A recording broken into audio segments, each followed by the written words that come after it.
समस्त देशवासियों सभी को सादर नमन बंदन करते हुए श्री रामचरितमानस के लंका कांड से कुछ चौपाइयां आप सभी तक पहुंचा रहा हूं। सज्जनों, किसी भी प्रकार की यदि मुझसे गलती हो रही है तो आप सभी मुझे अज्ञानी समझ करके माफ कीजिएगा। सज्जनों, प्रसंग उस समय का है कि जब वानरों की सेना ने रावण के सेना पर आक्रमण कर दिया लंका पर, और युद्ध में अंगद और हनुमान विकट योद्धाओं की तरह भीड़ करके लड़ रहे हैं। राक्षसों के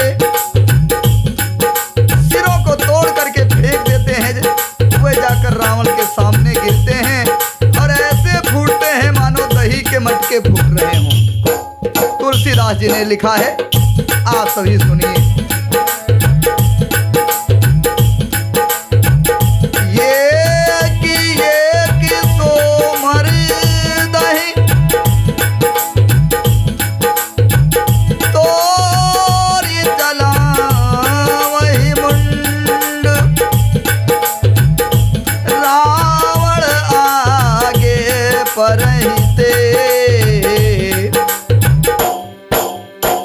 जन फूटन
पाते हैं जिनको,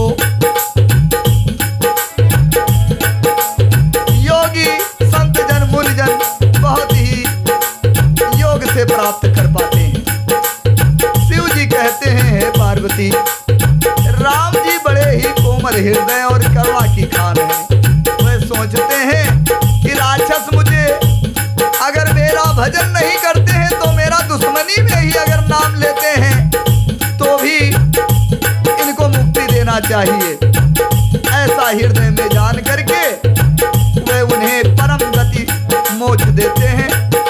हे पार्वती, कहो तो ऐसा कृपालु कौन है? प्रभु का ऐसा स्वभाव सुन करके जो मनुष्य भ्रम त्याग करके उनका भजन नहीं करते, वे अत्यंत मंद बुद्धि और परम भाग्यहीन है। राम जी ने कहा कि अंगद और हनुमान किले में घुस गए हैं।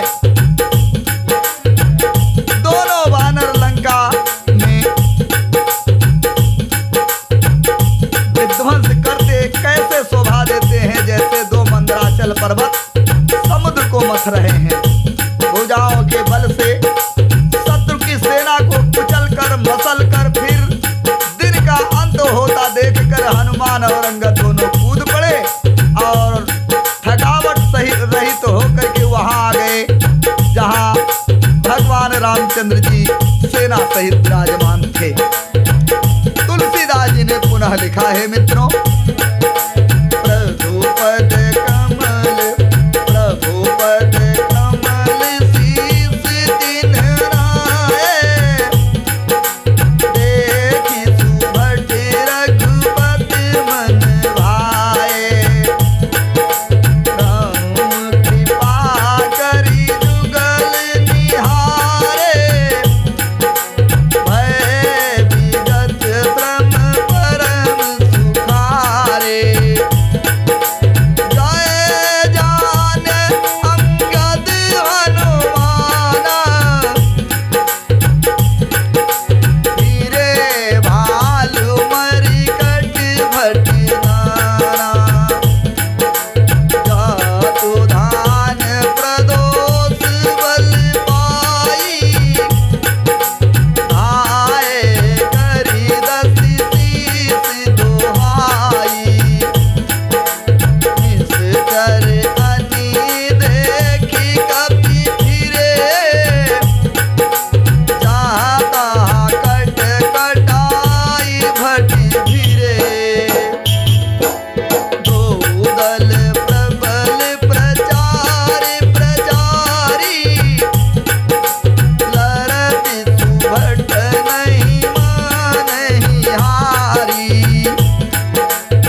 भगवान रामचंद्र जी के पास पहुंचे।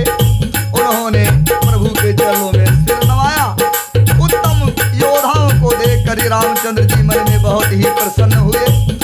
राम जी ने कृपा करके दोनों को देखा, जिससे वे श्रम रहित और परम सुखी हो गए। अंगद और हनुमान को गए जानकर सभी वानर भालू वीर लौट पड़े। राक्षसों ने प्रदोष यानी शाम का समय जानकर काल का बल पाकर रावण की दुहाई लेते हुए वानरों पर धावा बोल दिया। शाम के समय रावण की दुहाई लेते हुए वानरों पर धावा बोल दिया। राक्षसों की सेना आती देखकर वानर लौट पड़े और वह योद्धा जहां तहां कटकटा करके भिड़ गए। जबकि शाम के समय लड़ाई नहीं होती है, फिर भी राक्षसों ने आक्रमण कर दिया तो मजबूरी में राक्षस को जवाब देने के लिए वानर की सेना लौट पड़ी और कटकटा करके दोनों दल भिड़ गए। योद्धा ललकार ललकार करके लड़ते हैं, कोई हार नहीं मानते हैं। सभी राक्षस महान वीर अत्यंत काले हैं और वानर विशाल काय तथा अनेकों रंगों के हैं। दोनों ही दल बलवान हैं और समान बल वाले योद्धा हैं।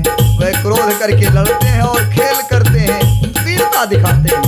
राक्षस और वानर युद्ध करते हुए ऐसे जान पड़ते हैं मानो वर्षा और शरद ऋतु के बहुत से बादल पवन से प्रेरित होकर के आपस में लड़ रहे हैं। अकंपन और अतिकाय इन सेनापतियों ने अपनी सेना को विचलित होते देख करके माया की। पल भर में अत्यंत अंधकार हो गया। खून पत्थर और राख की वर्षा होने लगी। खून पत्थर और राखी की वर्षा होने लगी। सज्जनों, अभी आप लोगों ने सुना है कि पानी की वर्षा हो रही है, होती है, लेकिन यहाँ पर देखिए लड़ाई में खून पत्थर और राख की वर्षा प्रारंभ हो गई। दसों दिशाओं में अत्यंत घना अंधकार देख करके वानरों की सेना में खलबली पड़ गई। एक को एक दूसरा देख नहीं सकता, सब जहां तहां पुकार कर रहे हैं। सज्जनों, तुलसीदास जी ने पुनः चौपाई के माध्यम से लिखा है, सभी श्रोता बंधु ध्यान दे करके सुनिए।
हनुमान को बुला लिया और कहा कि राक्षसों की सेना ने अपनी सेना पर आक्रमण कर दिया है। सब समाचार कह करके समझाया।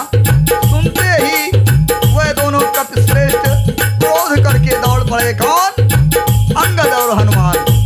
फिर कृपालु रामचंद्र जी ने हंसकर धनुष चढ़ाया और तुरंत ही अग्नि बाण चला दिया, जिससे प्रकाश हो गया, कहीं अंधेरा नहीं रह गया। जैसे ज्ञान के उदय होने पर संदेह दूर हो जाते हैं। भालू और वानर प्रकाश पा करके श्रम और भय से रहित तथा प्रसन्न होकर के दौड़े। हनुमान और अंगद रण में गरज उठे। उनकी गरजना सुनते ही राक्षस भाग खड़े हुए। भागते हुए राक्षसों को, योद्धाओं को वानर और भालुओं ने पकड़कर पृथ्वी पर पटक पटक करके खूब मारते हैं और अद्भुत करनी करते हैं, युद्ध कौशल दिखाते हैं। किसी के पांव पकड़ करके यानी पैरों को पकड़ करके उन्हें समुद्र में फेंक देते हैं। वहां मगर, सांप और मगरमच्छ उन्हें पकड़ पकड़ के खा डालते हैं। कुछ मारे गए, कुछ घायल हुए, कुछ भाग करके गढ़ पर चढ़ गए। अपने बल से शत्रु दल को विचलित करके भालू और वानर भी गरज रहे हैं। तुलसीदास जी ने पुनः लिखा है सज्जनों,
जी जान करके बानरों की चारों सेनाएं लौट पड़ी और वहां आए जहां भगवान रामचंद्र जी थे।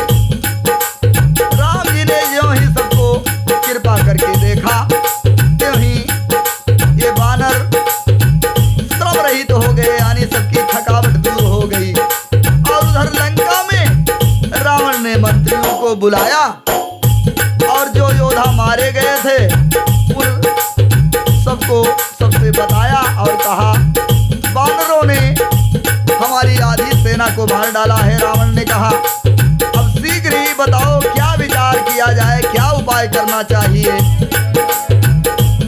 मालवंत नाम का एक अत्यंत बूढ़ा राक्षस था। वह रावण की मां का पिता था, अर्थात रावण का नाना था माल्यवंत, और रावण का श्रेष्ठ मंत्री भी था।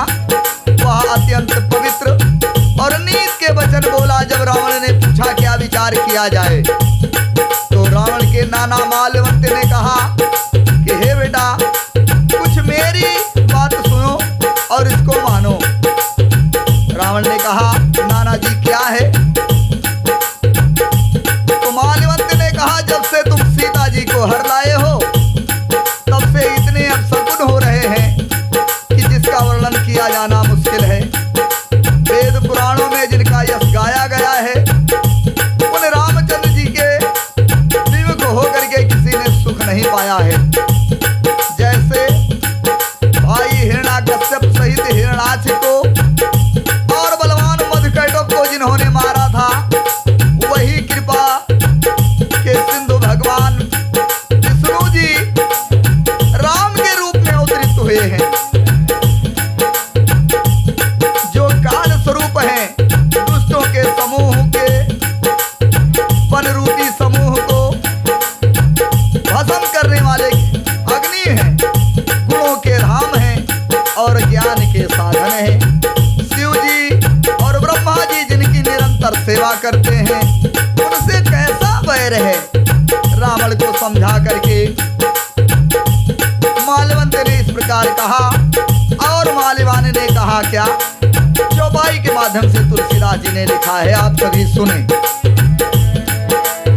माल्यवंत ने कहा, परिहर बयर देहु वैदेही, भजहु कृपानिधि परम स्नेही, ताके वचन बान सम लागे, करिया मुँह करि जाहि अभागे।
ने कहा रावण से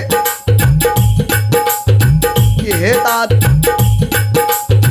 बैर छोड़ करके उन्हें उनकी पत्नी जानकी को दे दो और कृपा निधान रामचंद्र जी परम स्नेही हैं, राम जी का भजन करो। रावण को मंत्री माल्यवान अपने नाना के वचन बाण के समान लगे। रावण ने कहा, अरे दुष्ट, मुंह काला करके यहां से भाग जा। अपने नाना को डांटा रावण ने। यानी जो माल्यवंत मंत्री था, रावण का सगा नाना था,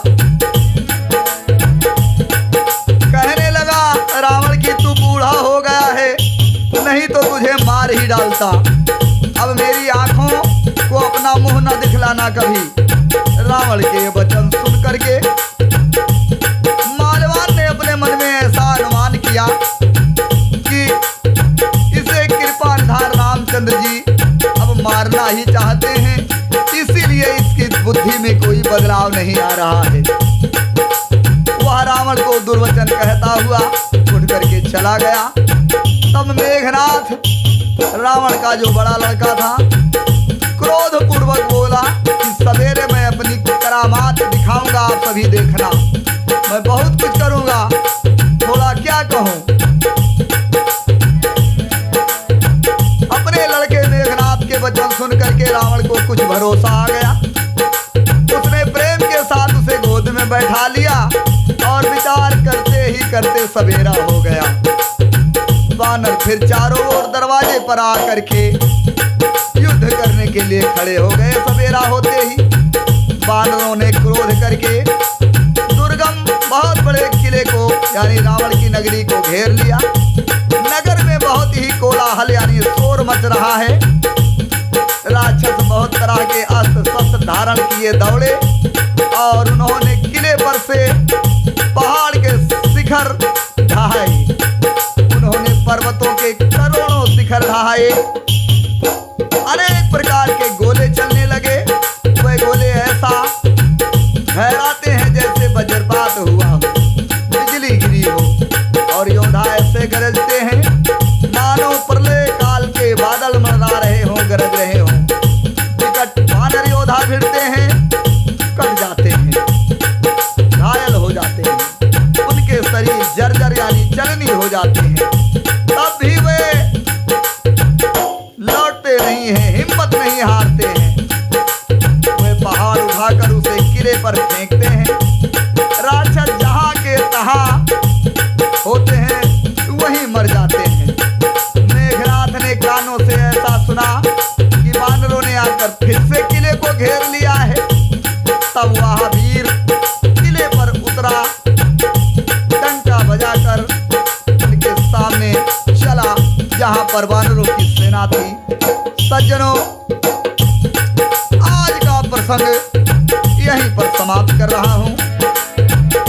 एक बार आप सभी से निवेदन है कि प्रेम से बोलिए बोल भगवान श्री रामचंद्र की जय। श्री बालाजी सरकार, हनुमान जी महाराज की, युवराज अंगद की, उमापति पार्वती गणेश गौरी रिद्धि सिद्धि शुभ लाभ की, लक्ष्मी मैया की।